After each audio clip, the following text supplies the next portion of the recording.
और वहीं उत्तराखंड में भी कोरोना और डेंगू से बचने के लिए उपाय किए जा रहे हैं। लगातार सरकार इस ओर ध्यान दे रही है। स्वास्थ्य विभाग ने तैयारियां शुरू कर दी है। विभागीय स्तर पर तैयारियां की जा रही हैं। माइक्रोबायोलॉजी लैब को भी अलर्ट कर दिया गया है। कोरोना और डेंगू के केसेस लगातार जिस तरह से देश में बढ़ रहे हैं, उसको लेकर स्वास्थ्य विभाग अलर्ट पर है। सरकार की पूरी तैयारी है। विभागीय स्तर पर भी जांच तमाम चीजों की जा रही है।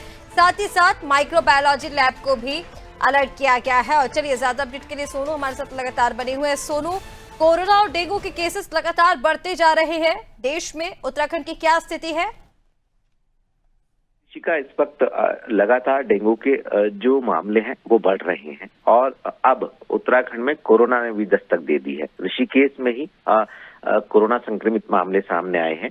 इसके बाद जो स्वास्थ्य विभाग है वो अलर्ट मोड पर नजर आ रहा है और तैयारियां शुरू कर दी गई हैं। माइक्रोबायोलॉजी लैब को भी अलर्ट मोड पर रखा गया है। इसके लिए एक विभागीय अधिकारियों की टीम गठित कर दी गई है और साथ ही साथ बेड्स हैं। इसके अलावा जो प्रिकॉशनरी तौर पे जो इंतजाम किए जा सकते हैं, खास तौर पर मेडिसिन है और जो उपकरण आवश्यक है उनकी खरीदारी के लिए भी प्रयास किए जा रहे हैं और जो कर्मचारी अधिकारी हैं उनको भी अलर्ट मोड पर रखा गया है और जो संबंधित तैयारियां हैं उनको आगे बढ़ाया जा रहा है। तो हम ये कह सकते हैं कि डेंगू के साथ साथ अब जो कोरोना के मामले सामने आए हैं इनको गंभीरता से लेते हुए एक बार फिर से स्वास्थ्य विभाग जो है वो पूरी तरह से अलर्ट और सतर्क नजर आ रहा है और जल्द ही जो विभाग के अधिकारी हैं वो एक एसओपी भी जारी करने वाले हैं ताकि इसकी रोकथाम में जन सहयोग भी लिया जा सके, लोग इसके प्रति जागरूक हों और एहतियात बरतें। उम्मीद यही की जा रही है कि जो विभाग ने तैयारी की है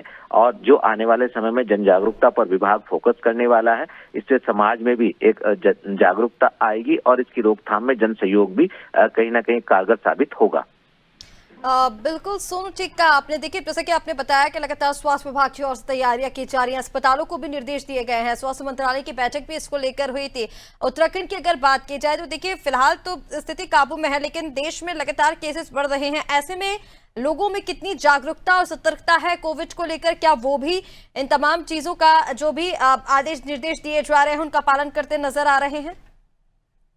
देखिए, यही एक बहुत महत्वपूर्ण पहलू है ऋषिका। क्योंकि जब पहले हमने कोरोना का दंश झेला है, उत्तराखंड में भी तमाम लोगों की जान चली गई, जनहानि हुई और ऐसे में उस वक्त भी जिस तरह से तमाम लोगों ने आगे आकर के एक समाज सेवा के भाव से कहीं ना कहीं लोगों की जान बचाने में अपना एक अहम किरदार निभाया, तो इस बार फिर से विभाग को ये महसूस हो रहा है कि जन जागरूकता एक बहुत महत्वपूर्ण पहलू है और ऐसे में जब बाहरी क्षेत्रों से खास तौर से विदेशी सैलानी जो है उत्तराखंड में एक पर्यटक के रूप में यहाँ पहुंचते हैं, तो खास तौर से एयरपोर्ट पर विभाग के स्तर से और एयरपोर्ट से संबंधित जो स्टाफ है उसको जागरूक करने के साथ साथ जो संबंधित सरकारी कर्मचारी अधिकारियों के अलावा जो गैर सरकारी सिस्टम से जुड़े लोग हैं, समाज से जुड़े लोग हैं, उनको कैसे जागरूक किया जाए, इस पर अब विभाग फोकस करेगा। और निश्चित तौर पर कहीं ना कहीं कुछ समय बाद जो है जब लोग पूरी तरह से जागरूक होंगे और एहतियात बरतेंगे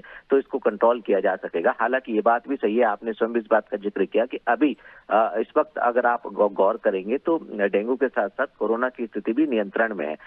ये अनियंत्रित ना हो स्थिति, इसी के लिए जन जागरूकता पर भी फोकस किया जाएगा और विभागीय स्तर पर जो अन्य इंतजामात हैं उनको भी गंभीरता से किया जा रहा है।